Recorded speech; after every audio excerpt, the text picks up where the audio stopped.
They gave up shrinking their balance sheet, and now they're expanding it again. And so when people realize that there is no exit strategy, there is no way out, that it is QE infinity.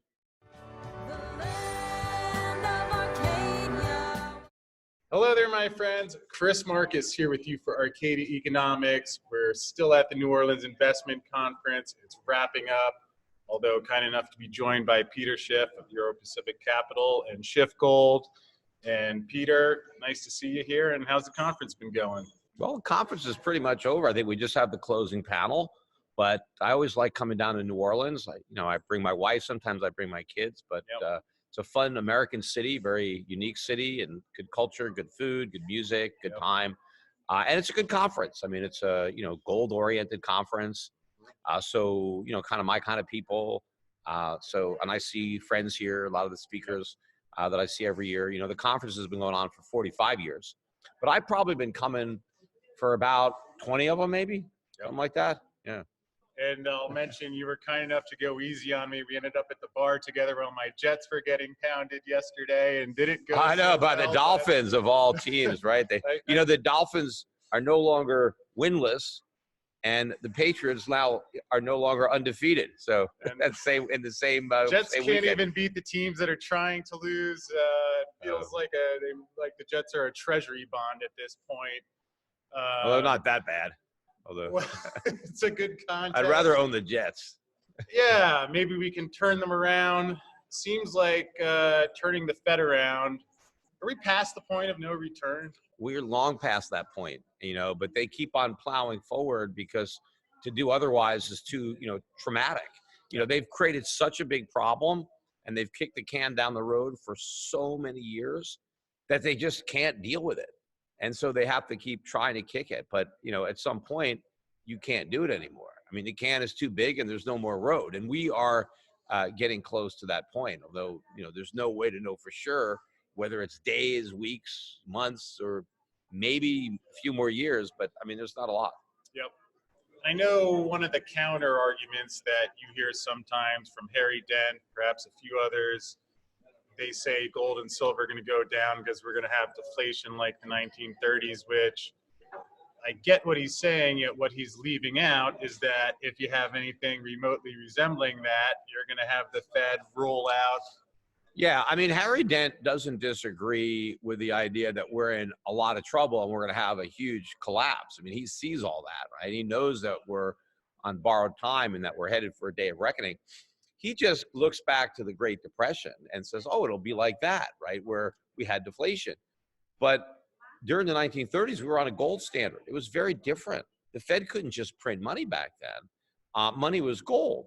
Yep. And, Roosevelt devalued the dollar, but it was still, backed by gold. And, it went from the dollar bought 20 ounces, or, you could buy $20 could get you an ounce of gold before the Depression. And then when Roosevelt devalued, you then needed $35 to get an ounce of gold. But still, there was, that was a limit. And had Roosevelt not done that, prices would have fallen even more than they did. But prices fell. And asset prices, of course, fell more than the price of goods. But what Dent doesn't understand is that when you're on a fiat system and you could just create money at will out of thin air without any discipline, that when all these bad things start to happen that Dent is forecasting, the Fed's just going to print more and more money. According to Dent, basically the Fed is going to default on all its promises, right? The Fed is not going to pay bondholders their money. The Fed is going to tell, or the Treasury is going to tell people that have bank accounts when their banks fail, oh, the FDIC doesn't have any money, so you just lost your deposits, right? According to Dent, the government is going to tell people on Social Security, we're out of money. Sorry, you don't get any. We don't really have anything in the trust funds. It was all a lie.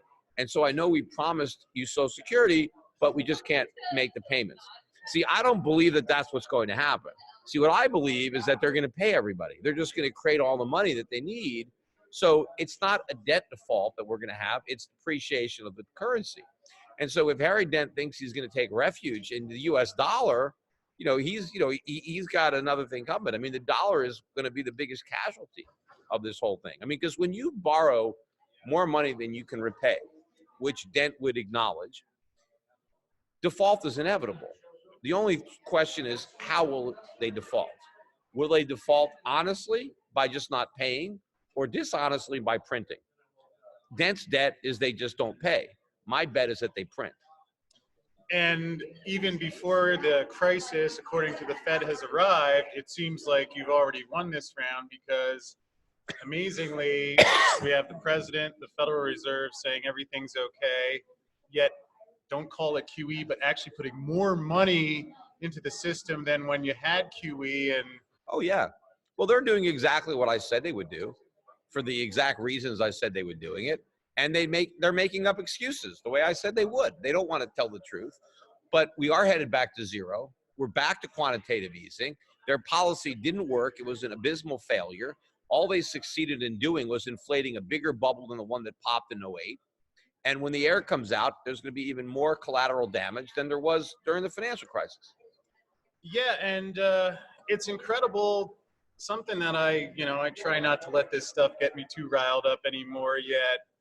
When I see Powell comes out at these press conferences and these other Fed officials, and they sit there and tell everyone that things are okay, the economy's great, while simultaneously the things melting down, and just the audacity to come out and say that to the people that they're pledging an oath to serve. So I'm curious, any comments on whether these statements from the Fed that they're giving now are genuine or Look, not? no, they're never genuine. They're always self-serving, and it's more propaganda than anything else. I mean, the Fed looks at their job as, being the cheerleaders for the economy, to kind of talk it up and pretend everything is great. I mean, even Ben Bernanke let the cat out of the bag when he was questioned on a radio interview by, I think it was, I forget the name, Motley Fool or something like that. But this was well after the financial crisis. He was no longer Fed chairman. And they played back some of his clips from '07 where he said everything was great, subprime was contained, nothing to worry about, right? Housing is. And they played the clips and they said, hey, how do you feel now when we play this back, knowing how wrong you were? I mean, how do you feel about these statements? And instead of saying, oh, I feel like a fool, he basically said, well, I couldn't exactly be honest back then. I couldn't exactly state my real opinion because I was part of the administration, which he wasn't. But he basically acknowledged, look, my job was to say good things and to try to make sure that nobody was worried, to try to be the voice of calm, right? Oh, to reassure everybody that there was nothing to worry about. Well, and so if basically that's what the Fed does, how can you believe anything that they say? Because they're going to say everything is great, no matter how bad they think it is, because they're afraid if they actually come out and say, oh yeah, we're headed for, that they're going to cause a crisis, that it's like they're going to cause the very crisis that they're worried about happening. So they're hoping if they could just put a positive spin on it, they can at least delay the onset. But the problem with that is the longer they delay it, the worse they make it. But for them, it's a victory just to delay it, because they have a very short-term time horizon. They're just looking towards the end of their term or the next presidential election. How can we keep this whole thing from blowing up until then? Yep. And speaking of which, obviously we have Alan Greenspan, another Fed chairman, hanging out with Ayn Rand, talking about gold standard. Gets into office, does the exact opposite, and now he criticizes Bernanke. Well, Greenspan is probably the only one of the Fed chairmen, since Greenspan, who actually understands anything about money, that understands anything about the financial history of the United States, that isn't a Keynesian, that understands gold, but yet he still pursued these policies. But Bernanke and Yellen and now Powell, these guys are clueless. They have no idea what they're doing. They're following the playbook that Greenspan wrote, but Greenspan knows how it's going to end, which is a disaster. They don't know that. They don't know that part. They're just continuing along that path. But if you ever listen to what Greenspan says now, he sounds a lot more like me than any of the other Fed guys. It's great what he says, except for when he actually had the power to do something about it. And he denies, any responsibility for any of the wrongs that he did. And he refuses to criticize the Fed because he's like, well, I can't say anything bad about the Fed. It's like an unwritten rule. Like once you're a Fed chairman and you leave, you can never criticize anything that the Fed does, and so So he's like, oh, I can't talk about it. But of course, when you live in a glass house, right, you're not supposed to throw stones. And I mean, he's in the biggest glass house of them all. Yeah, and it's like, I understand the value of being positive, yet, if someone's walking in traffic and there's an 18-wheeler, like, yeah, maybe it is good to warn about that. Yes, false confidence could get people into a lot of trouble. Yeah, and I don't know if this is good or not, but I feel like maybe we're approaching the point where it finally gets the Fed into trouble, as you talked about for years. I mean, is this going to be the end of the Fed's credibility when this next bubble unravels? Will they come back, or is that enough to blow out the dollar and that people will see it? You would have thought that they would have lost their credibility already. It's amazing to me that they still have any. But yeah, I think that when this next bubble pops and they're, cranking up the printing presses again and the balance sheet is at new highs and we're back at zero, I think that most of the rest of what they got left of credibility will be gone. And people are going to be rushing to gold, and they're going to be trying to get out of fiat currencies in general, but the US dollar in particular. Yep. One final question before we wrap up. I'm curious your thoughts. We saw the money printing. We had 1900 gold in 2011, $50 silver. We actually have more money in the system by far since they started declining. I feel as if people they bought this myth that the Fed was tightening, which they talked a lot about tightening, never really tightened that much. Why do you think the metals declined so much over these past they years? tightened by removing some of the ease, but they never got to, restrictive monetary policy. They just got to a monetary policy that was less stimulative, right? Less accommodative than it was before. And that was enough. Like if you get a drug habit, if you're like hooked on heroin and all of a sudden you get less heroin, you're still getting drugs, but you're not getting enough. And your body needs a certain amount. And so that's kind of what happened. We went into withdrawal when the Fed started to taper and when they started to raise interest rates. We started going to withdrawal because even though we were getting cheap money, it wasn't cheap enough. And the reason that gold stopped rising, it got up to 1900 in 2011. And the reason it went up there was because people were worried, rightly so, about where the Fed was headed with quantitative easing and 0% rates. But the Fed was able, I guess to its credit, or not really its credit because we're going to suffer from that, but it was able to con everybody into thinking that their policy worked, that all they had to do was normalize interest rates and shrink their balance sheet. But I was pointing out that that's the hard part. It's like anybody can get hooked on drugs. The hard part is quitting the habit. But the Fed convinced everybody that it worked. And even though the balance sheet was still $4.5 trillion, and even though interest rates were still zero, the Fed claimed victory. And everybody believed them. And so gold went down and the dollar went up because the market started to anticipate all the rate hikes to get back to normal. They anticipated the Fed shrinking its balance sheet back down to pre-crisis levels. But that never happened. And I was saying for years that it was never going to happen. But now that the Fed is cutting rates again, they gave up trying to normalize rates because it's impossible to do it. They gave up shrinking their balance sheet, and now they're expanding it again. And so when people realize that there is no exit strategy, there is no way out, that it is QE infinity, right? That interest rates have to stay near zero forever, or maybe even go negative, because the longer they keep rates low, the more debt we have. And the more debt we have, the lower rates have to be to afford it. What we really need is debt default. We need to get rid of all this debt. We need it to be, restructured. But the government doesn't want that. They want to maintain the debt. But in doing that, they encourage even more debt. So the debt bubble gets bigger and bigger and bigger, and now you need even cheaper money to sustain it. So when the markets realize that this is it, like we're in for good, there's no shrinking of the balance sheet. It's going to grow in perpetuity.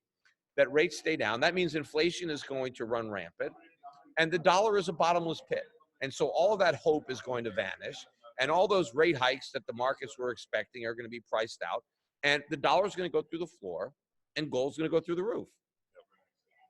Yeah, it seems like we're reaching that point. Again, you touched on Bernanke. I love that quote where he said we could raise rates in 15 minutes, which he could, but never did and never would have. So, Peter, again, I know we're wrapping up at the end of the conference, so we'll let you run, but I think I'm personally grateful. I know you've opened a lot of eyes in seeing these things where Austrian economics is getting out there, and you've really played a large role in that. So thank you for that. And perhaps, again, just from wrapping up, you can let folks know how they can find your companies and yeah, well, first of all, for social media, I mean, I do the podcast, the Peter Schiff Show. You can listen to it on iTunes, SchiffRadio.com.